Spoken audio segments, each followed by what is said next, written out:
September 19th. 1944. Dawn breaks over Haraucourt, France, though dense fog obscures the landscape. Lieutenant Edwin Leiper, commanding 4 M18 Hellcat tank destroyers of the 704th Tank Destroyer Battalion, positions his vehicles on Hill 246. The morning is quiet, except for the mechanical hum of Continental engines idling at low power. Then, through the grey mist, a shape emerges from the tree line 800 yards distant, a German Panther tank. Sergeant Stacy's Hellcat fires. The 76mm round finds its mark instantly. Before German crews can comprehend what happened, a second Panther erupts in flames. Within 5 minutes, 5 German tanks of the 113th Panzer Brigade lie destroyed or disabled. The American tank destroyers have lost none. If you're enjoying this deep dive into the story, hit the subscribe button and let us know in the comments from where in the world you are watching from today. This engagement reveals a fundamental tactical revolution that German tank commanders would struggle to counter for the remainder of the war. The M18 Hellcat possessed a characteristic that rendered traditional German armor doctrine increasingly obsolete: not superior firepower. The 76mm gun, while respectable, could not penetrate Panther frontal armor at combat ranges. Not superior protection. The Hellcat's armor, at maximum 1 inch thick, could barely stop machine gun fire and offered no defense whatsoever against German tank guns or anti-tank weapons. The revolutionary characteristic was speed: 55 miles per hour on roads, 26 miles per hour cross-country, the fastest tracked armored fighting vehicle in the war. This speed, combined with a fully rotating turret and sophisticated American power traverse systems, created tactical capabilities that German tank crews found nearly impossible to counter. The story of how American engineering philosophy produced the Hellcat begins not with capture and testing of German vehicles, but with systematic observation of German tactical success. Between 1939 and 1941, German armored formations achieved victories that shocked military planners worldwide. Poland fell in 5 weeks. France, possessing tanks that outgunned and outarmored German panzers, collapsed in 6 weeks. The problem was not the quality of French tanks, but the speed of German operations and the inability of static defensive doctrine to respond to rapid armor movements. American military leadership, studying these defeats with methodical precision, reached conclusions fundamentally different from German interpretations of the same victories. The German command emphasized the lesson that armor and firepower won battles. Each successive German tank design prioritized thicker armor, more powerful guns, and heavier construction. This philosophy would produce the Panther and Tiger, vehicles that dominated individual engagements through superior protection and long-range firepower. American leadership, particularly General Leslie McNair, and the officers tasked with creating the Tank Destroyer Command, emphasized a different lesson. Speed and mobility won campaigns. Individual tank superiority mattered less than the ability to concentrate force rapidly at decisive points and then disengage before enemy superiority in numbers or firepower could be brought to bear. This philosophical divergence would shape every subsequent design decision. In December 1941, as the United States entered the war, the Ordnance Department issued specifications for a fast tank destroyer.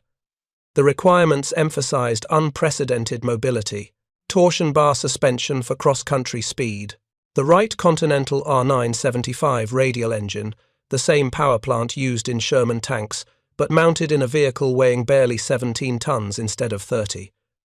Maximum road speed specified at over a plus 45 miles per hour. These specifications mandated extreme measures to reduce weight. Armor protection was deliberately minimized. Hull armor ranged from 1/2 inch to 1 inch maximum thickness. Turret armor barely exceeded these measurements. The turret itself remained open-topped, exposing the crew to artillery fragments, grenades, and sniper fire, but reducing weight and improving visibility. The design evolution proceeded through multiple prototypes: the T-42, mounting a 37mm gun; the T-49, upgrading to a 57mm weapon; the T-67, with a 75mm gun. Finally, the T-70 prototype mounted the 76mm M1 gun, This weapon, identical to the gun mounted on late-model Sherman tanks, provided adequate penetration against most German armor from flank and rear angles, while maintaining relatively light weight. The prototype, designed by Harley Earl at Buick, underwent testing in early 1943. On a specially designed bumpy track simulating combat conditions, the lightly armored vehicle demonstrated its capacity to achieve speeds that exceeded all contemporary armor. On an oval track under ideal conditions, the T-70 reached 55 miles per hour. Even rough terrain cross-country movement exceeded 25 miles per hour, faster than many tanks could achieve on roads. Production authorization came in March 1944.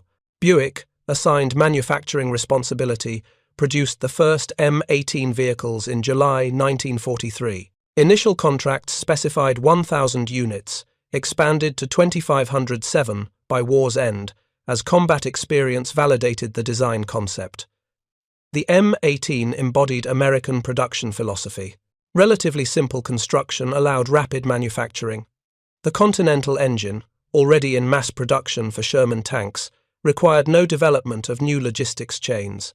The automatic transmission, revolutionary for the time, simplified crew training and improved reliability compared to manual transmissions, requiring precise coordination of multiple controls. Maintenance procedures emphasized speed and simplicity. The engine mounted on rollers, allowing rapid removal and replacement. A complete engine swap, requiring days on German tanks, could be accomplished in hours on the Hellcat. The specifications themselves revealed the philosophical gap between American and German armor development. The M18 weighed 17.7 tons. The German Panther weighed 45 tons. The Tiger I weighed 57 tons. This weight difference translated directly into mobility characteristics that shaped tactical possibilities. Maximum speed. The M18 achieved 55 miles per hour on roads. The Panther managed 28 miles per hour. The Tiger I reached 24 miles per hour. Cross-country performance showed similar disparities. The M18 maintained 26 miles per hour over rough terrain. German heavy tanks often struggled to exceed 15 miles per hour cross-country, and mechanical reliability issues frequently reduced practical speeds further. Operational range told the same story. The M18 traveled 100 miles on a tank of fuel under combat conditions. The Panther managed approximately 62 miles. The Tiger I, with its enormous fuel consumption, achieved barely 60 miles under optimal conditions, often reduced to 30 miles in actual combat operations. Armor protection represented the deliberate trade-off. The M18's maximum armor thickness of 1 inch provided minimal protection. Frontal hits from any German tank gun or anti-tank weapon would penetrate easily. Even flanking shots from lighter weapons posed serious threats. The Panther's frontal armor, 80 mm sloped at 55 degrees, provided protection equivalent to approximately 140 mm of vertical armor. The Tiger I's frontal armor, 100 mm, vertical, could withstand hits from most Allied tank guns at combat ranges. But this protection came at severe cost in mobility, fuel consumption, and mechanical reliability. Firepower demonstrated similar philosophical differences.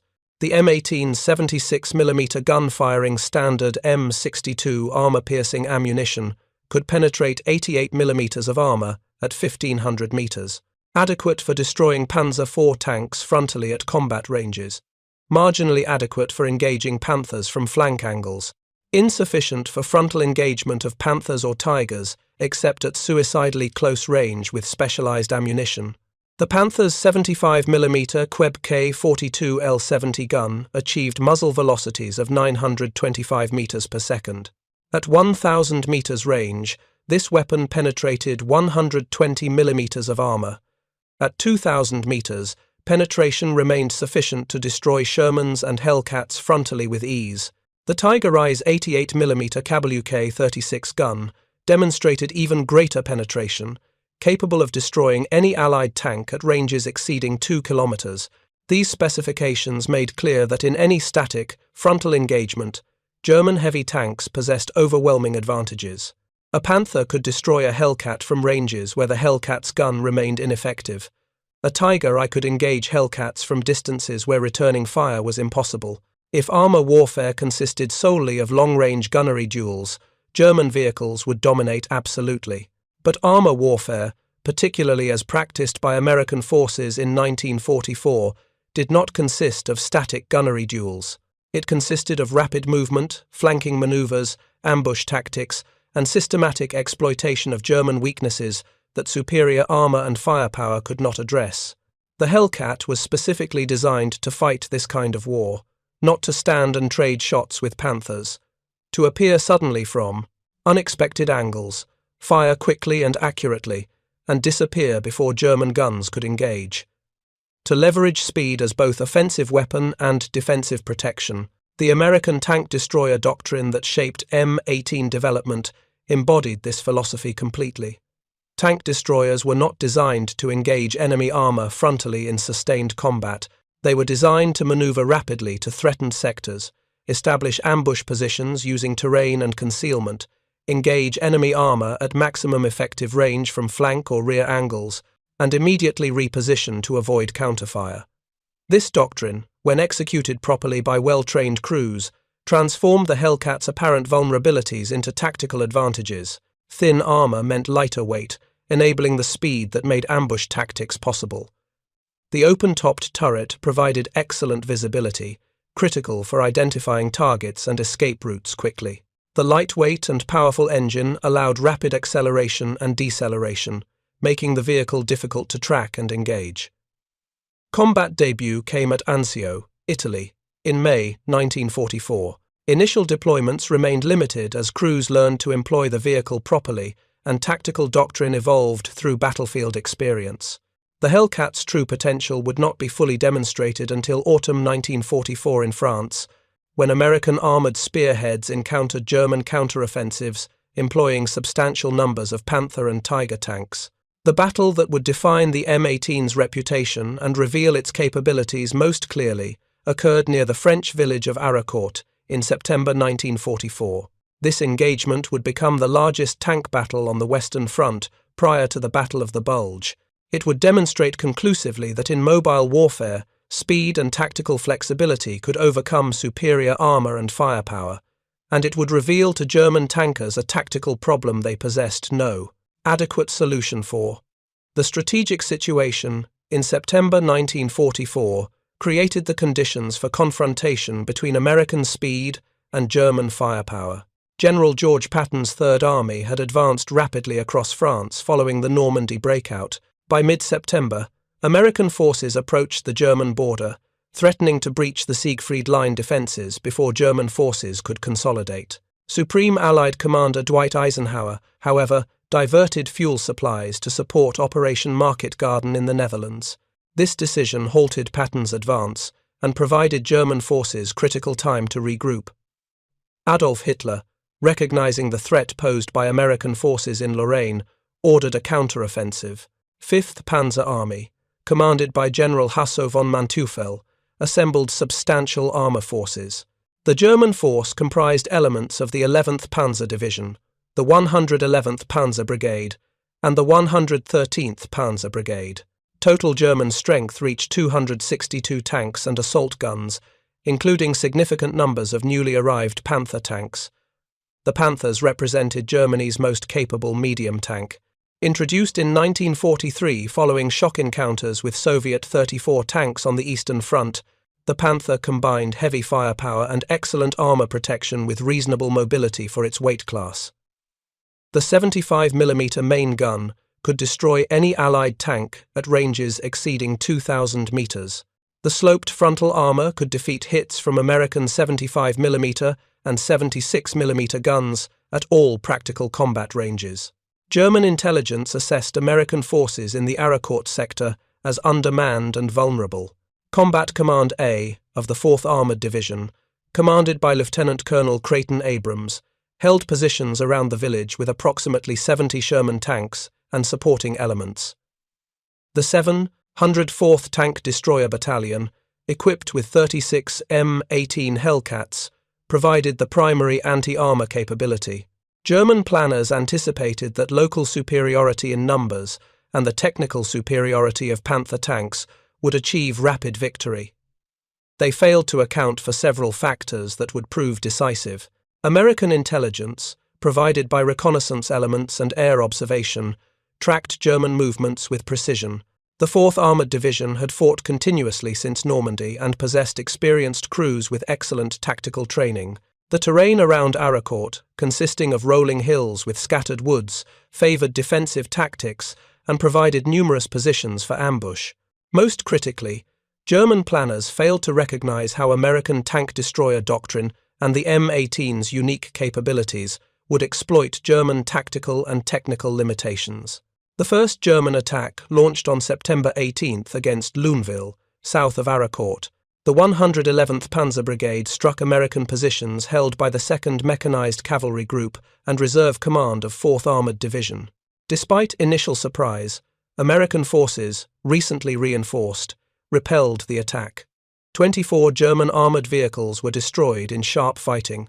Battlefield analysis revealed German tactical patterns.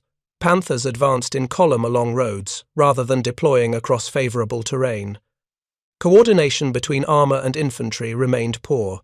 German units demonstrated reluctance to maneuver aggressively, preferring to rely on superior firepower from static positions. These observations informed American defensive planning, combat command, prepared defensive positions incorporating multiple principles. Establish observation posts on commanding terrain to provide early warning of German movements. Position M18 Hellcats in concealed locations with clear fields of fire covering likely German approach routes. Coordinate closely with XIX Tactical Air Command to provide airstrikes against massed German formations. Maintain mobile reserves capable of rapid reinforcement or counterattack. The decisive engagement began on the morning of September 19th. Dense fog blanketed the landscape, reducing visibility to a few hundred yards. German commanders, believing the fog would conceal their movements and neutralize American air superiority, ordered attacks to proceed. The 113th Panzer Brigade advanced toward Aracourt from the northeast. Panthers moved in column along the Metz Road, engines audible long before vehicles became visible through the grey morning mist. Lieutenant Edwin Leiper's 4 M18 Hellcats, positioned on Hill 246 overlooking the German approach, waited silently. The tactical situation embodied tank destroyer doctrine perfectly. Concealed positions on commanding terrain. Clear fields of fire down to the tree line 800 yards distant. Multiple escape routes for rapid withdrawal after engagement. When the first Panther emerged from the fog, Sergeant Stacy's Hellcat fired immediately. The 76mm round struck the Panther's side armor at 800 yards range. The German tank erupted in flames. A second Panther appeared. Stacy's gun fired again. Another hit. The German crew never identified the source of fire before their vehicle was destroyed. More Panthers emerged from the fog, attempting to locate their attackers. The remaining Hellcats opened fire. Within 5 minutes, 5 German tanks lay burning or disabled. The German formation, disoriented by sudden losses and unable to identify targets through the fog, halted. This engagement demonstrated the fundamental tactical advantage that speed provided. The Hellcats had not engaged from positions of armor superiority. Any Panther shot that found its mark would penetrate the Hellcats' thin armor instantly, but the Panthers never got shots off. The combination of concealment, first shot initiative, and the ability to fire multiple rounds before German crews could react or withdraw gave American gunners overwhelming tactical advantage. When a Panther finally scored a hit, destroying Stacy's Hellcat and wounding the crew, Lieutenant Leiper immediately ordered withdrawal. The remaining Hellcats moved rapidly down the reverse slope of the hill, repositioning to alternate firing positions. German crews attempting to pursue found their Panthers unable to match the Hellcats' acceleration or maneuverability. By the time Panthers crested the hill, the American tank destroyers had disappeared. Throughout September 19th and 20th, similar engagements occurred across the Aracourt sector. German Panthers advanced along predictable routes. American Hellcats and Shermans, positioned in ambush, engaged from flank and rear angles. The pattern repeated with mathematical consistency. German tanks would appear, moving at 15 to 20 miles per hour in column formation. American gunners would fire from concealed positions 400 to 800 yards distant. German crews would attempt to identify the source of fire while traversing turrets to engage. Before German guns could bear on targets, American vehicles would be moving to alternate positions. The speed differential proved decisive. A Hellcat accelerating from a standing start could reach 25 miles per hour in seconds. A Panther required significantly more time to achieve similar speeds, and the mechanical stress of rapid acceleration often caused engine overheating or transmission problems. German after-action reports documented growing frustration. Tank commanders reported engaging targets that disappeared before guns could be brought to bear. Crews described American tank destroyers appearing suddenly from unexpected angles, firing and vanishing. Multiple German accounts noted that by the time Panther turrets traversed to face apparent fire target locations, American vehicles had moved. The Panther's turret traverse, though powered, required approximately 15 to 20 seconds for a 180-degree rotation. In that time, a Hellcat traveling at 25 miles per hour covered more than 200 yards. This created a tactical paradox that German crews found nearly impossible to solve. Engaging Hellcats required rapid target acquisition and immediate fire. But Hellcats rarely remained in one location long enough for German gunners to achieve proper aim. September 20th brought intensified German attacks. The 111th Panzer Brigade and elements of 11th Panzer Division launched coordinated assaults against American positions. Panthers advanced toward Aracourt from multiple directions, attempting to overwhelm defensive positions through simultaneous pressure. The fog persisted through mid-morning, continuing to limit visibility and disrupt German coordination. American tank destroyer crews exploited the conditions with systematic precision. Concealed in tree lines and behind terrain features, Hellcats waited for German armor to approach within 600 yards. At that range, 76mm guns firing M62 armor-piercing ammunition could penetrate Panther side armor reliably. The tactic required discipline.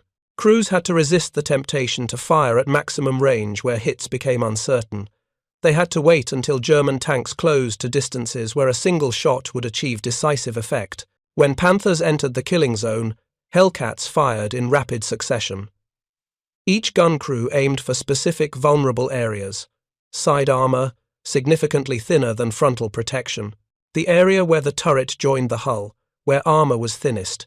Engine compartments, where a penetrating hit would immobilize the target even if it didn't destroy the vehicle. German crews described the experience in captured documents and post-war interrogations. Panthers would advance through fog or along roads bordered by woods. Suddenly, explosions would erupt along the column. Tanks would stop burning. Crews attempting to evacuate would come under machine gun fire. Surviving Panthers would attempt to maneuver to engage, but targets remained invisible or disappeared before guns could fire. If you find this story engaging, please take a moment to subscribe and enable notifications. It helps us continue producing in-depth content like this. The engagements demonstrated another critical advantage that German planners had not fully appreciated. American crews trained extensively with their vehicles and developed intimate familiarity with capabilities and limitations. German crews, particularly in newly formed panzer brigades, often received minimal training on Panthers before deployment. Many drivers and gunners had weeks, not months, of experience with the new tanks. This training disparity manifested in combat performance. American crews exploited terrain effectively, using reverse slopes and concealment to maximize survivability. German crews often advanced along obvious routes with inadequate reconnaissance. American crews coordinated effectively with infantry and artillery support. German attacks frequently lacked proper combined arms integration. American crews demonstrated superior fire discipline, waiting for optimal shots. German crews often fired at maximum range, wasting ammunition on low-probability hits. The Battle of Aracourt continued through September 25th. German forces launched repeated attacks, committing fresh formations as initial assault units suffered devastating losses. The 113th Panzer Brigade, which entered combat with approximately 90 tanks and assault guns, lost more than 70% of its strength. The 111th Panzer Brigade suffered similar casualties. 11th Panzer Division, already under strength before the battle, emerged combat ineffective. American losses remained remarkably light. The 704th Tank Destroyer Battalion lost fewer than 10 Hellcats, destroyed or damaged beyond repair over the week of fighting. Sherman tank losses from 4th Armoured Division numbered approximately 20 vehicles. The kill ratio exceeded 3-1 in American favour, and some accounts placed it significantly higher. German commanders struggled to develop effective counter-tactics. Attempts to engage from longer range failed because Hellcats simply withdrew when spotted, refusing to accept combat on German terms.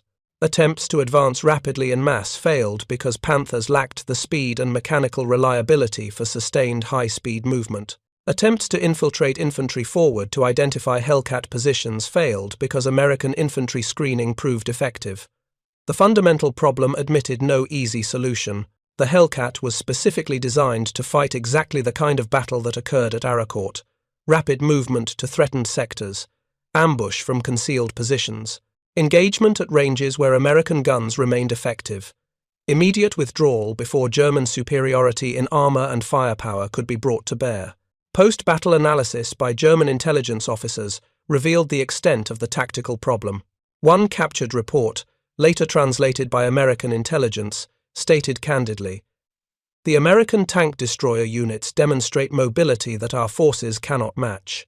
By the time our guns bear on their positions, they have moved. They appear to possess intimate knowledge of terrain and employ it systematically. Their speed allows them to choose engagement ranges and break contact at will. Our armour and firepower advantages become meaningless if we cannot bring weapons to bear on targets." This admission represented fundamental acknowledgement that German tactical and technical doctrine had reached limitations. The emphasis on armour, protection, and firepower had produced vehicles that dominated static engagements. But modern mobile warfare, as practiced by American forces with increasing sophistication, did not consist of static engagements. It consisted of rapid manoeuvre, systematic exploitation of terrain, and coordinated combined arms operations, where speed and flexibility mattered more than individual vehicle superiority. The Battle of Aracourt demonstrated these principles with brutal clarity. By September 29th, when German attacks finally ceased, 5th Panzer Army had lost approximately 150 tanks and assault guns destroyed or captured. German forces withdrew to defensive positions, abandoning offensive operations in the sector. American forces consolidated control of the Aracourt area and prepared for continued advance toward the German border. The battle became required study at American armor schools. It demonstrated that well-trained crews employing proper tactics could defeat numerically and technically superior opponents. It validated tank destroyer doctrine, showing that speed and mobility could substitute for armor protection when combined with intelligent tactical employment. It proved that the M18 Hellcat, despite obvious vulnerabilities, represented a genuinely revolutionary weapon system when used according to design intent. German tankers who survived Aracourt carried lessons learned to subsequent engagements. Reports circulated through panzer units describing American tank destroyer capabilities. The phrase Hellcat appeared in German tactical assessments with increasing frequency, always accompanied by warnings about the vehicle's speed and the difficulty of engaging it effectively. Panther and Tiger crews developed deep respect for an opponent that could not match their armor or firepower, but could choose when, where, and how battles would be fought. This respect reflected recognition of a fundamental truth about armored warfare. Technical superiority matters only if you can bring superior weapons to bear on the enemy. Psychological warfare studies conducted by American military intelligence in late 1944 documented German concerns about the Hellcat. Interrogations of captured panzer crews revealed consistent patterns. They feared Hellcat's speed. They found the vehicle's ability to appear and disappear disorienting.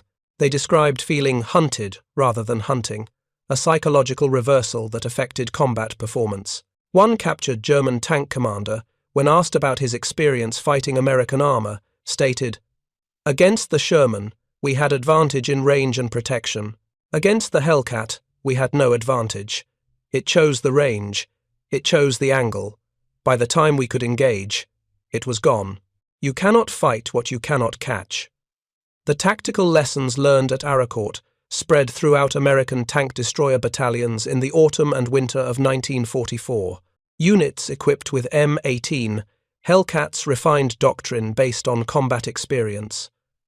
Commanders emphasized aggressive reconnaissance to identify German approach routes before contact. Crews practiced rapid position changes, timing how quickly they could move from firing positions to alternate locations. Coordination with infantry improved, ensuring that tank destroyers operated with proper screening against German infantry infiltration. The Battle of the Bulge in December 1944 provided another critical test of Hellcat capabilities under drastically different conditions. On December 16th, German forces launched a massive counteroffensive through the Ardennes forest, achieving complete tactical surprise. 3 German armies, spearheaded by panzer divisions including Tiger and Panther battalions, drove westward toward the Meuse River. The offensive aimed to split Allied armies and capture the vital port of Antwerp. American forces, caught off guard and outnumbered, fought desperate defensive actions to slow the German advance. On December 19th and 20th, Team de Sobry, a battalion-sized task force of the 10th Armoured Division, received orders to defend the village of Neuville, located northeast of Bastogne. The mission was critical. If German forces captured Neuville, they would have clear access to road networks leading to Bastogne and beyond. Team de Sobry's strength included infantry from the 101st Airborne Division and 4 M18 Hellcats from the 705th Tank Destroyer Battalion. German forces advancing on Neuville included elements of the 2nd Panzer Division, equipped with Panthers and Panzer IV tanks. German commanders expected rapid victory, believing American forces would be overwhelmed by the speed and power of the assault. The Battle of Neuville demonstrated the M18's capabilities under the worst possible tactical conditions. American forces held a small village with limited defensive positions. German forces possessed overwhelming superiority in numbers and firepower. Retreat was impossible without abandoning Bastogne to encirclement. The 4 Hellcats became the critical defensive asset. Their mission: delay German armor long enough for reinforcements to arrive and defenses to be organized. Team de Sobry's high-speed highway journey to reach Neuville represented one of the few documented cases where the M18's maximum speed was employed exactly as designers envisioned. Racing along roads at speeds approaching 50 miles per hour, the Hellcats arrived ahead of German forces, establishing defensive positions before the enemy could seize the village. This rapid deployment proved decisive. When the 2nd Panzer Division attacked on December 20th, American forces were prepared. The Hellcats, positioned at key approaches to Neuville, engaged German armor as it advanced through the fog-shrouded landscape. The tactical situation mirrored Aracourt in critical respects. Limited visibility forced German tanks to approach within effective range before. American gunners could identify targets. Once identified, German armor presented flank shots as vehicles maneuvered along narrow roads bordered by buildings and trees. The 4 Hellcats fought with ferocious intensity throughout December 20th. Contemporary accounts credit them with destroying 24 German tanks, including several Tigers, in sustained combat. The tactic employed demonstrated both the M18's capabilities and the tactical sophistication of experienced crews. A Hellcat would fire from one position, scoring hits on advancing German armor. German crews would attempt to identify the source of fire and return shots. Before German guns could engage effectively, the Hellcat would accelerate rapidly to an alternate firing position 200 to 300 yards distant. From the new location, the tank destroyer would engage again, often hitting German vehicles that were still orienting toward the previous position. German tank commanders described the experience as disorienting and psychologically devastating.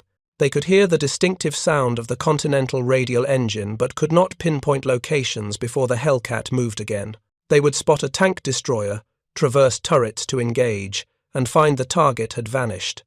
The Hellcat would reappear from a different angle, fire, and disappear again. This shoot-and-scoot tactic, enabled by the M18's superior speed and acceleration, created the impression that American forces possessed far more tank destroyers than actually present. German intelligence reports from the battle estimated that 10 to 15 Hellcats defended Noville. The actual number was 4. The psychological impact multiplied the tactical effect. German crews, already stressed by unexpected American resistance throughout the Ardennes offensive, found encounters with Hellcats particularly unnerving. The vehicles appeared and disappeared like apparitions. They struck from unexpected angles.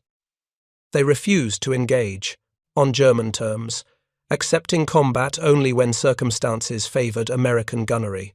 This systematic denial of German tactical advantages wore down morale and reduced combat effectiveness of units that possessed overwhelming technical superiority on paper. By late December 20th, German attacks on Noville stalled.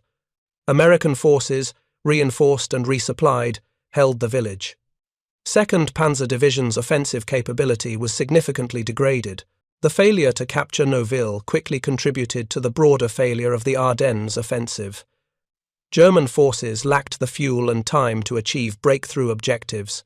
The delay at Noville, and similar engagements elsewhere, consumed resources and time that German planning had not anticipated. The 4 Hellcats that defended Noville achieved strategic impact far exceeding their numbers or technical specifications. Their contribution was not measured in armor thickness or gun penetration. It was measured in tactical mobility, crew training, and the ability to fight the kind of battle where speed substituted for protection. Throughout the winter of 1944 and 45, M18 Hellcats continued to demonstrate effectiveness across the European theatre. Units equipped with Hellcats compiled remarkable combat records. The 637th Tank Destroyer Battalion, operating in the Pacific Theatre, proved that Hellcat capabilities remained relevant even against Japanese forces that fielded limited armor. The 704th Tank Destroyer Battalion in Europe maintained the highest kill-to-loss ratio of any American tank destroyer unit. Statistical analysis conducted by the Army Ground Forces revealed patterns that validated design philosophy. M18 units achieved kill-to-loss ratios averaging 2.4 to 1 across all theaters. This exceeded the performance of heavier, more heavily armored M10 and M36 tank destroyers in comparable tactical situations. The superior ratio resulted directly from the M18's speed, which allowed crews to disengage from unfavorable encounters and accept combat only when circumstances favored American gunnery. Total kills claimed by M18 units reached 526 enemy tanks and assault guns destroyed, 498 in Europe, 17 in Italy, 11 in the Pacific. These numbers, while significant, did not capture the M18's full contribution. The psychological impact on German tank crews, the tactical flexibility provided to American commanders, and the validation of mobility-focused doctrine all represented contributions that exceeded simple kill counts. German tankers, in post-war interrogations and memoirs, acknowledged the tactical problems posed by American tank destroyers generally and the Hellcat specifically. Otto Carius, a highly decorated Tiger commander, wrote in his memoirs, "The Americans possessed certain advantages in mobility and mechanical reliability that our heavier tanks could not match. Their tank destroyers, particularly the fast ones, employed hit-and-run tactics that proved difficult to counter. By the time our guns could traverse to engage, they had moved to new positions." This admission, from a commander whose Tiger destroyed more than 150 enemy tanks, revealed the fundamental limitation of German armor philosophy. Technical superiority in individual engagements could not overcome systematic disadvantages in mobility, reliability, and operational sustainability. The Tiger and Panther were magnificent weapons when they functioned properly and engaged from favorable positions. But modern mobile warfare did not always allow vehicles to function properly or choose favorable positions. It required sustained operations over extended distances under adverse conditions while facing enemies who refused to fight on German terms. The M18 Hellcat embodied American recognition of this reality. Rather than attempting to match German armor and firepower, American designers created a vehicle optimized for the kind of war America was actually fighting.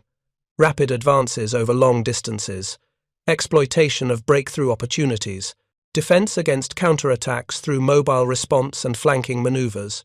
These operations demanded speed, reliability, and operational range more than they demanded armor protection. The production numbers told part of the story. Germany manufactured approximately 6,000 Panthers and 1,340 Tigers during the war. The United States produced 2,507 M18 Hellcats, plus 49,000 Sherman tanks and thousands of other armored vehicles. But the meaningful comparison was not production numbers, it was operational availability. At any given time during 1944 and 1945, German Panzer divisions fielded Panthers and Tigers at operational readiness rates, averaging 40 to 50%. Mechanical failures, fuel shortages, and lack of spare parts immobilized more German heavy tanks than combat losses. American tank destroyer battalions maintained M18 operational readiness rates, averaging 70 to 75%. The combination of mechanical reliability, simplified maintenance, and robust logistics support meant that American units could sustain operations that German formations could not match. The strategic impact of this operational differential exceeded the tactical impact of individual engagements. German commanders could win battles through superior armor and firepower, but they could not sustain campaigns because vehicles spent more time undergoing repair than engaging enemies. American commanders could accept tactical setbacks, knowing that their forces would remain operational tomorrow, next week, next month. This sustainability, more than any single tactical advantage, determined campaign outcomes. The M18's legacy extended far beyond World War II. Post-war analysis by the Army Ground Forces concluded that the tank destroyer concept, as embodied by the Hellcat, had proven its worth. Speed and mobility provided viable alternatives to armor protection when combined with proper doctrine and crew training. This lesson influenced American armor development for decades. The M48 Patton tank, developed in the 1950s, achieved better than 1 mile per gallon fuel economy despite weighing 47 tons and mounting a powerful 90mm gun. American engineers remembered that mobility depends fundamentally on fuel efficiency and operational range. Modern main battle tanks continue this legacy. The M1 Abrams, introduced in 1980, carries over 500 gallons of fuel and achieves approximately 6 miles per gallon. Despite being a gas turbine-powered 70-ton vehicle, the Abrams maintains operational range exceeding 300 miles on roads, ensuring that even the most powerful tanks can sustain extended operations. The principle that operational mobility matters as much as tactical superiority traces directly to lessons learned from World War II. The M18 Hellcat demonstrated those lessons with particular clarity. German forces, in contrast, learned different lessons. Post-war German armor development, when the Bundeswehr reformed in the 1950s, emphasized reliability and operational sustainability alongside firepower and protection. The Leopard tank program, initiated in 1956, specifically incorporated American lessons about balancing performance characteristics. The resulting WWII tank combined reasonable protection, adequate firepower, and excellent mobility with mechanical reliability that far exceeded World War II German tanks. This represented acknowledgement that the German World War II approach, while producing tactically superior individual vehicles, had failed strategically. The story of the M18 Hellcat and its encounters with German armor reveals fundamental truths about military, technology, and warfare. Superior specifications do not guarantee victory.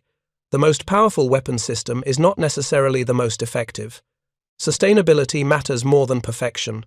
These principles, validated through thousands of combat engagements across Europe, shaped modern military doctrine and continue to influence defense planning today. The Hellcat proved that a 17-ton vehicle with 1 inch of armor could defeat 45-ton Panthers and 57-ton Tigers through superior speed, tactics, and crew training, not by matching German capabilities, by refusing to fight on German terms, by leveraging American advantages in mobility, logistics, and operational doctrine, by accepting that adequate performance sustained over time defeats superior performance that cannot be maintained. German tankers who faced Hellcats in combat learned this lesson the hard way. Their technically superior vehicles possessed capabilities that looked magnificent in specifications and dominated in static gunnery trials, but specifications meant nothing when targets moved too quickly to engage. Armor meant nothing when enemies attacked from flank and rear angles before German guns could traverse. Firepower meant nothing when American tank destroyers chose engagement ranges and broke contact before German forces could respond. The final assessment belongs to the combat records themselves. 526 enemy tanks destroyed, kill-to-loss ratio of 2.4 to 1, operational readiness rates exceeding 70% throughout extended campaigns. These numbers represented not just tactical success, but validation of a design philosophy that prioritized operational effectiveness over technical perfection. The M18 Hellcat was never the most powerful tank destroyer. It possessed neither the thickest armor nor the most powerful gun, but it proved to be the most effective American tank destroyer of World War II because it could reach the battle, engage successfully, and return to fight again tomorrow. In mobile warfare spanning continents and years, that capability mattered more than any specification sheet could capture. German tankers who encountered Hellcats admitted, in captured documents and post-war interviews, that the American tank destroyer represented a weapon system they struggled to counter effectively. Not because it outclassed their vehicles technically, because it fought differently than German doctrine anticipated, because its speed was, in the words of one captured Panzer commander, unstoppable, in the sense that German forces could not prevent Hellcats from choosing when, where, and how battles would be fought. That admission represented the ultimate vindication of American design philosophy. In creating the M18 Hellcat, American engineers did not attempt to build a better Panther or Tiger. They built something fundamentally different, a vehicle optimized for American doctrine, American logistics, and the kind of war America was actually fighting. That vehicle, with its 55-mile-per-hour maximum speed and 1 inch of armor, proved more than adequate to defeat the most feared tanks in the German arsenal. The lesson endures. In warfare, as in engineering, the best solution is not the most impressive on paper. It is the one that works reliably under actual operational conditions, the one that can be produced in adequate numbers, the one that can be sustained logistically, the one that matches doctrine and strategic requirements. The M18 Hellcat embodied all these characteristics. That is why, 70 years after the battles at Aracourt and Nouville, armor officers still study its combat record and the tactical principles it demonstrated. Thank you for watching. For more detailed historical breakdowns, check out the other videos on your screen now, and don't forget to subscribe.